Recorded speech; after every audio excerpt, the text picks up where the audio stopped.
La profe Ale es de esas personas que te marcan. Siempre tiene tiempo para responder una duda, recomendarte un libro o simplemente escucharte. Te enseña cosas que no vienen en el programa, pero que te quedan para toda la vida. Es una profe increíble. Ah, y también es trans.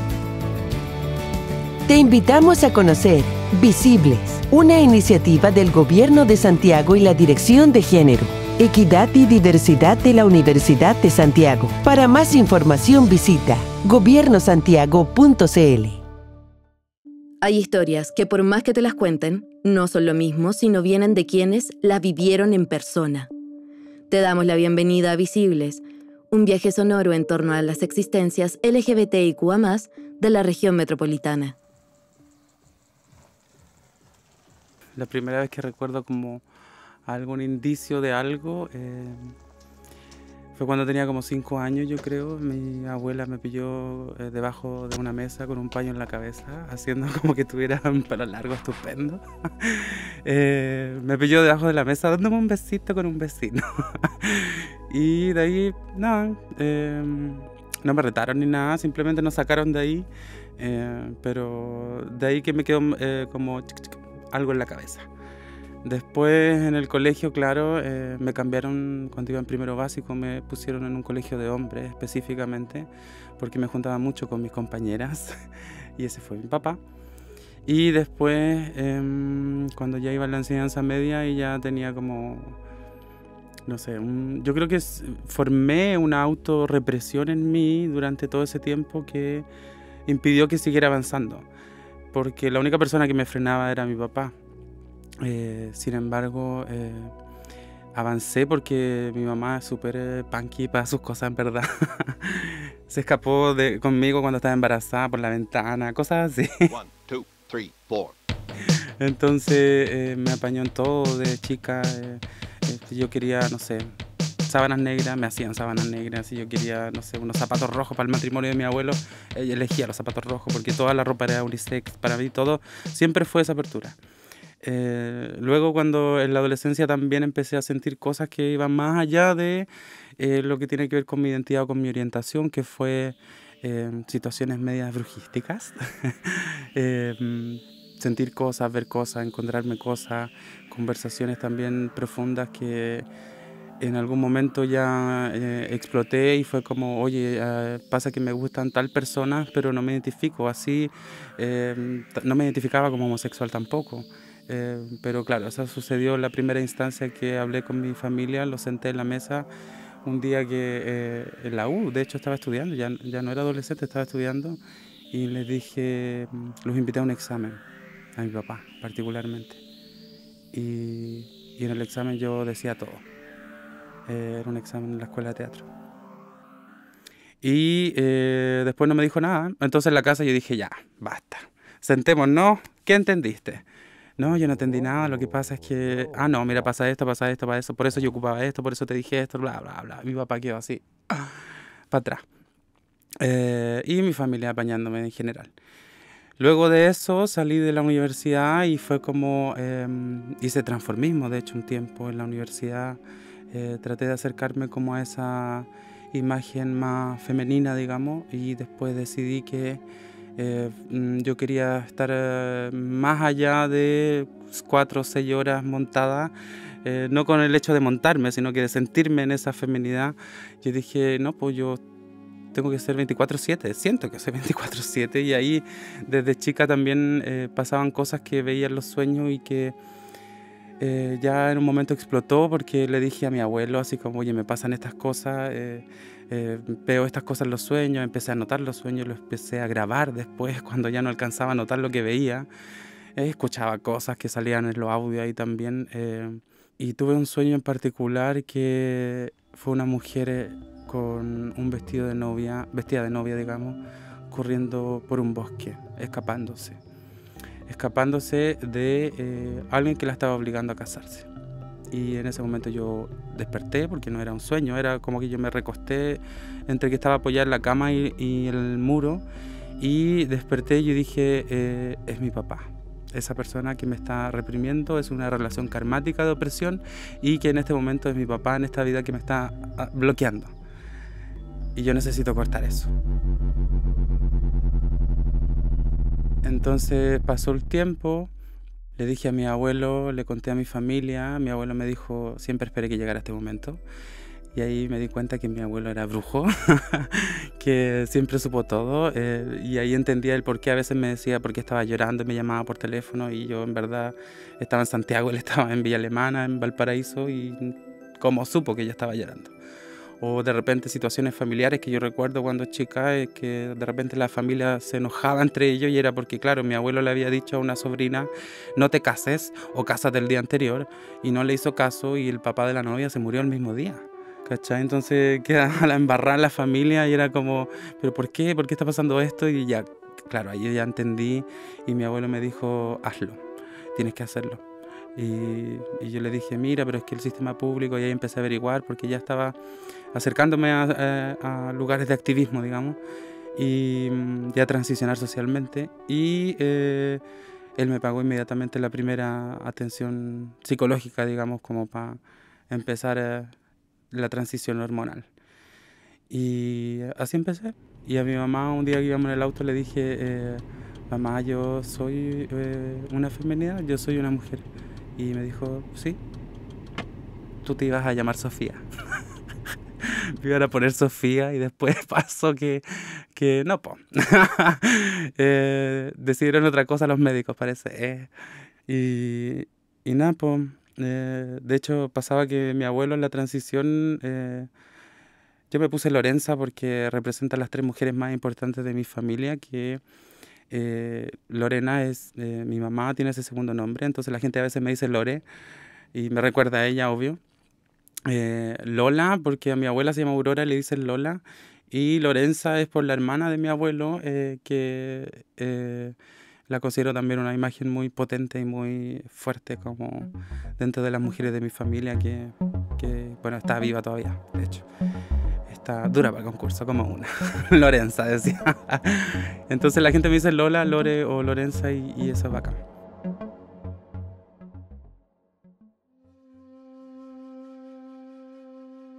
Yo creo que teatralmente el clímax y el punto de quiebre, yo creo que en mi oficio fue el 2023, con Yegua Suelta y Colicidio. Yo creo que ahí fue un año decisivo incluso para hablar de, en mi caso, o para mí misma, digamos, de representatividad trans en las artes escénicas. Como todo se empezó a dar de alguna manera, donde yo pensé en un momento, dije, bueno, voy a transicionar, y hubo una compañía, de hecho, que me cuestionó y me dijo, ¿qué vamos a hacer ahora con los personajes?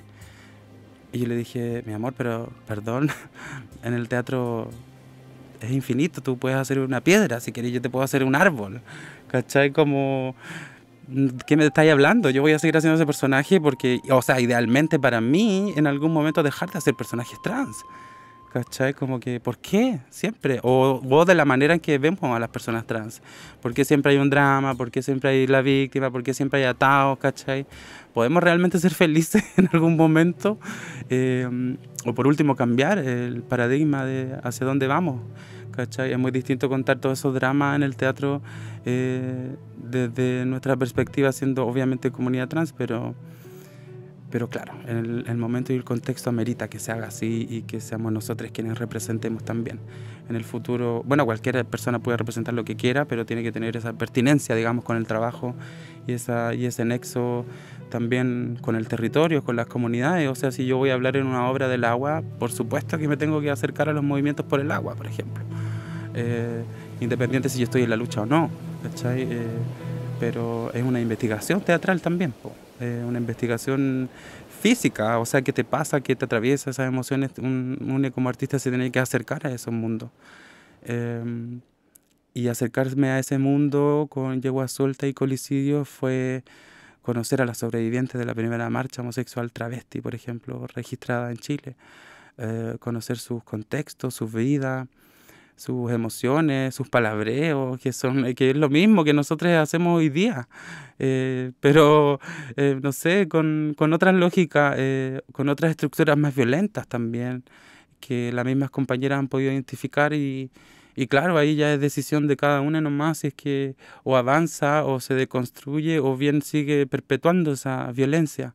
Pero hay compañeras que han tenido muy buena disposición a aprender, ¿cachai? Pero también te encontrás con compañeras que dicen, oye, yo no entiendo a las personas no binarias. Bueno, mi amor, pero en tu época también la gente no te entendía a ti. Entonces tú no pongas esa barrera o no te antepongas a algo que el mundo va a seguir evolucionando y va a seguir cambiando. Todos estos montajes teatrales desde el 2023 hicieron una explosión en mí, y no solamente en mí, sino que en la misma comunidad, para entender el contexto, por ejemplo, de la primera marcha homosexual travesti, las sobrevivientes, de entender que compañeros que murieron ni siquiera se supo nada de ellos, porque ocupaban su nombre de chapa y nunca nadie conoció su nombre del carnet. Entonces, quizás fueron torturados, quizás fueron hechos desaparecer, quizás están vivos, no lo sé, nadie sabe. Y así se fueron rescatando la historia y las memorias, y con Colicidio igual. Con Colicidio también se abre otra arista de esta triada trans travesti, que pone la trama central, que está centrado en un drama de trans travesti. O sea, son pocas las obras que también se plantean desde ahí, como o aparece la trans entre medio o aparece la persona no binaria entre medio, pero la trama central de la obra, en este caso en Yegua Suelta y en Colicidio, son especialmente de la comunidad LGBTIQ+, y especialmente representados por la comunidad LGBTIQ+. Entonces, por eso fue tan explosivo, yo creo, y por eso entrega tanto y deja tanto también. Porque el teatro te permite hacer todo. Entonces, tú tienes la libertad absoluta de ser y de crear y de romper y de volver a crear. Entonces siempre fuimos un peligro, y por eso el teatro es un peligro y las artes siempre son un peligro, porque tienen mucho que decir y tenemos todas las herramientas a nuestro favor. O sea, en dictadura me acuerdo que en la escuela de teatro siempre nos decían, había una obra que no me acuerdo de quién era, parece que era Parada, no sé, pero había una obra que decían que en dictadura la quisieron frenar porque decía cosas muy horrendas, y claro, y el grupo de teatro decía, bueno, dígame dónde dice las cosas súper horrendas. Ahí en esa parte en que aparece la imagen de, pero no dice nada, pero la imagen la que, ya, pero ¿qué dice? Entonces hay un mensaje ahí subliminal, hay discurso, hay imágenes que no son a veces textuales o literales, pero esas son las herramientas subliminales que te da el arte, en el fondo, para poder decir lo que quieres decir a través de colores, de emociones, de postura, de respiraciones. No sé, creo que te entrega muchas cosas y te hace sensibilizar, en el fondo, contextos como los nuestros.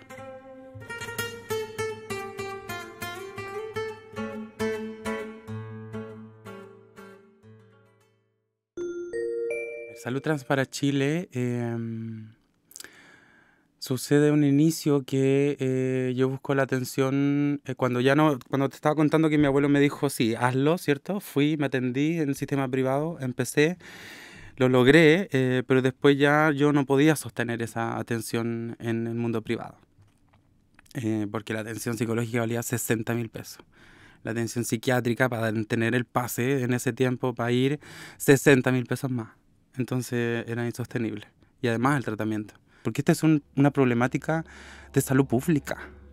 Aquí ni siquiera estamos hablando del ámbito político. Como les decía antes, también sáquense el apellido de lo trans, porque aquí hay, o sea, en este sentido, porque aquí hay un problema de salud pública. Olvídate de que es una posverdad, como les decía antes, que esto es un privilegio. No es un privilegio. Aquí hay altas cifras de, no sé, de suicidio, ¿cachai? De violencia, de discriminación, y es permanente, o sea, es una cuestión dolorosa incluso. Entonces, se creó la Mesa de Salud Trans, se estableció por decreto, y nuestro objetivo, que ya veníamos trabajando esta política independientemente de nosotros, empezamos a soltar información de a poquito. En ningún momento soltamos toda la información porque confidencial además, y es como entregarle la pega así como así, no. Sí fuimos aportando de a poquito. Y nuestro rol fue, en primera instancia, crear esta política. O sea, garantizar el acceso a los sistemas de salud pues, de los policlínicos que ya existen. O sea, tampoco estamos hablando de algo que no exista, que no haya presupuesto para esto. Esto ya se da, pero se da a duras penas, en el fondo. Y no todos los polis, digamos, tienen las mismas prestaciones. Entonces, un poco para democratizar, o sea, más que democratizar, universalizar el acceso a la salud en las prestaciones que requiere la comunidad trans. Entonces empezamos a trabajar en la política. Y la política también, a nosotros nadie nos enseña a hacer política. Y no entendemos tampoco cotidianamente cómo se hace. Entonces empezamos a crear la política, que es el marco general de todo, que habla como muy a grandes rasgos. Luego viene, que es el trabajo que llevamos hasta ahora, o sea, se hizo la política, se hizo todo lo que recopilamos durante estos encuentros, durante todos estos años, se entregó. Como esto es lo que pasa, esto pasó el primer encuentro, esto pasó el segundo, la comunidad requiere esto. Entonces, para complementar eso, se hizo una alianza con la CCGOV, con la DOS, que es la Dirección de Organizaciones de la Sociedad Civil. Entonces hicimos un diagnóstico y escuchamos a la comunidad trans, por grupos etarios y por identidades, particularmente transfeminidades, masculinidades, trans no binarias. Y eso se ingresó a la política. Luego se trabajó, ¿cierto?, en subcomisiones. La primera comisión fue la de diagnóstico, que está a cargo de la Claudia Ancapam, matrona trans mapuche, vocera también en ese tiempo de la Articulación de Salud Trans para Chile. En la mesa técnica, Leonel Catoni, psicólogo transmasculino, en ese tiempo también vocero de la Articulación de Salud Trans para Chile. Y en la mesa educativa estaba yo, vocera de la articulación. Entonces la estrategia es esa, porque estamos todos en la mesa trabajando, pero estamos todos absolutamente comunicados con lo que había que hacer y cómo había que moverse. Esa es la estrategia. Y se trabajaron esas 3 mesas y luego se cerraron esas 3 mesas y se creó la coordinación general. En la coordinación general quedamos las personas a cargo de este grupo, ¿cierto?, de estas subcomisiones, y, porque al principio fue una mesa ampliada y después se centró ahí. Luego de eso se hizo el año pasado la consulta pública del primer borrador de la Política Nacional de Salud Trans. Y la gente lo pudo ver durante un mes. Estuvo disponible, la gente pudo insumar cosas, no sé, debatir cosas, expresar cosas, hicieron un análisis después, y hubieron tantas universidades que mandaron su material, gente X, y después de eso, ahora estamos esperando que salga, de hecho. La política está en jurídica, está lista, está pasando por la firma del ministerio. Y esa política, luego de eso, que va a ser el próximo gobierno, y es el terror, tenemos que hacer las prestaciones específicas y las orientaciones técnicas, que son el siguiente avance a la creación de eso. Por otra parte, el PAIC, y es un problema así ya muy conocido, muy connotado, el programa de acompañamiento de la identidad de género, que nace al alero de la ley de identidad de género, es una dupla psicosocial y que fue presentado además este programa en la mesa gubernamental por compañeras trans que estaban a cargo de esto.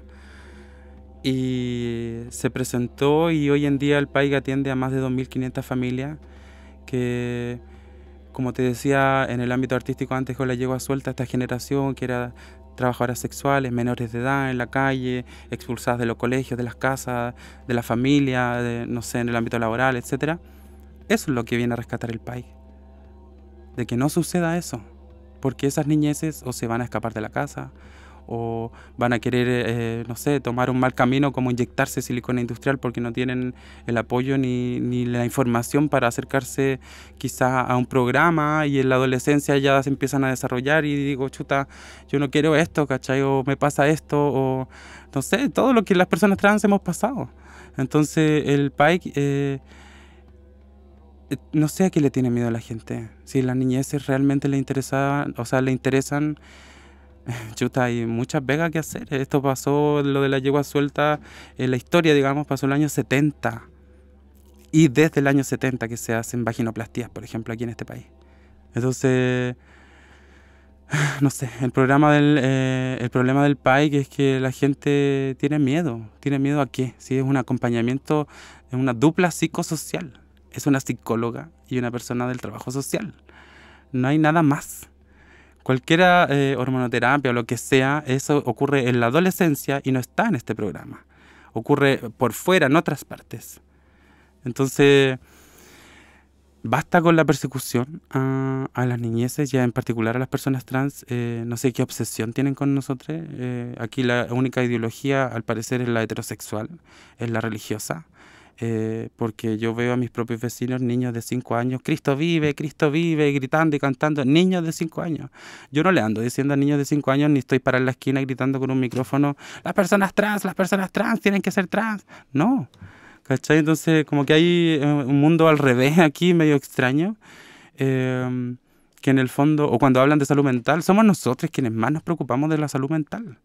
Pero no es porque tengamos algo de base de salud mental por ser personas trans, sino que el mundo hace que no tengamos una salud mental así, pero no sé, terriblemente trágica, en niveles trágicos que te llevan al suicidio, en fin, o a muchas otras cosas o situaciones de violencia que han aumentado además. Entonces, esas dos aristas, en la política, el PAI, y la tercera y mucho más urgente tiene que ver con los biopolímeros, que son los rellenos sintéticos de aceite de avión o de máquina de coser, que eran lo que las compañeras se ponían en los cuerpos. Particularmente en esta época donde no había acceso, no había información ni nada, y las compañeras para obtener ese cispassing, ese pasar piola, o simplemente para trabajar, porque ejercían el trabajo sexual, claro, amoldaban sus cuerpos con esta silicona, que hoy en día puede ser implante mamario, etc. Entonces hay una generación en particular, que son adultas mayores, que tienen un tiempo determinado de vida como cualquier persona, pero es un problema de salud pública tan puntual que de aquí a 20 años no va a existir. Entonces hay que solucionarlo ahora. ¿Cachai? Esas tres aristas.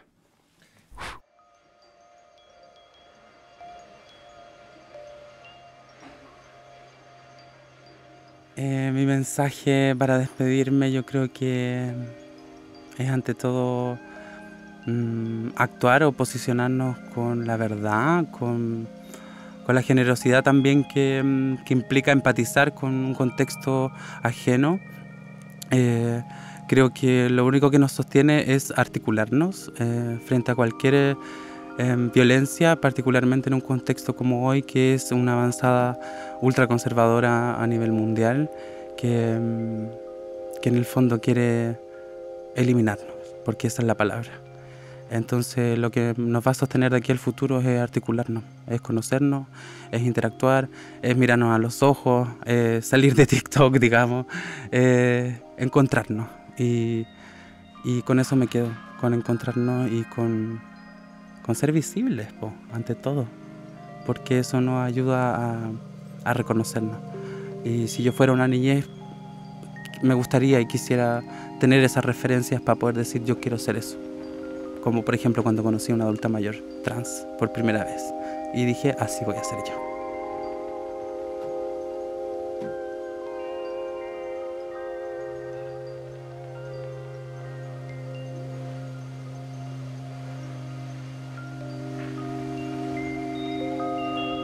Hemos llegado al final del viaje, un recorrido en distintas direcciones para conocer más sobre identidades LGBTIQA+, en la región metropolitana.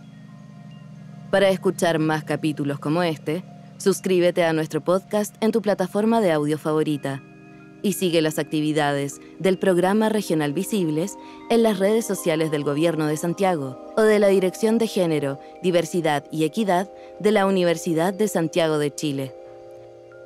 Este podcast es parte de Visibles, un programa del Gobierno de Santiago, aprobado por el Consejo Regional Metropolitano y ejecutado por la Dirección de Género, Diversidad y Equidad de la Universidad de Santiago de Chile, para promover el ejercicio de los derechos de las personas LGBTIQA+ en la región.